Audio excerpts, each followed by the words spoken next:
Friends, చరిత్ర తెలిసిన చాలామంది ప్రేక్షకులకు తెలిసే ఉంటుంది. సాధారణ శకం 600కు ముందు, అంటే బిఫోర్ క్రైస్ట్, 600 నుంచి 372 మధ్యన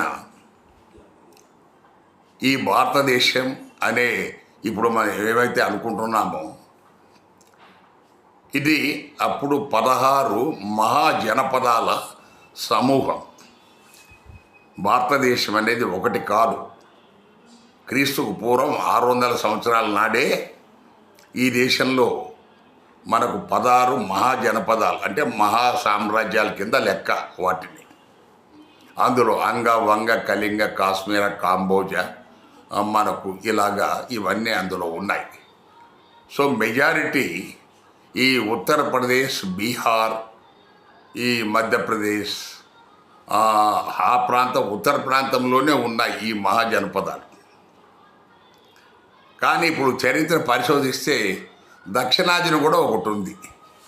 అది మనకంత పెద్ద చాలామందికి తెలియదు. అది సాక్షాత్తు మన తెలంగాణ, మన మహారాష్ట్ర బార్డర్లో గోదావరి నది ఒడ్డున ఈ అస్మాక అనే మహాజనపదం ఒకటి క్రీస్తు పూర్వం, అంటే సాధారణ శకానికి ముందు 600 నుంచి 475 వరకు అక్కడ ఉన్నది. మీలో చాలామంది ఆశ్చర్యపోతారు. దానికి ఇప్పుడు మన నిజామాబాద్ జిల్లాలోని బోధన్ ఆ రోజులలో ఈ మహాజనపదానికి మనకు రాజధానిగా చాలామంది ఇప్పుడు గుర్తిస్తున్నారు. దాన్ని పాతకాలంలో పోతన, పోటాలి అనే పేర్లతో పిలిచేవాళ్ళు.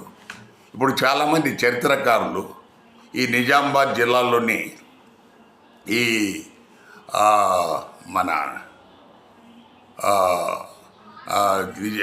నిజామాబాద్ జిల్లాలోని బోధన్ దాన్ని ఇప్పుడు ఈ మహాజనపద రాజధానిగా, అత్యంత పురాతనమైనదిగా మనకు గుర్తించారు. ఇది బౌద్ధ గ్రంథాల్లో కూడా ఉంది.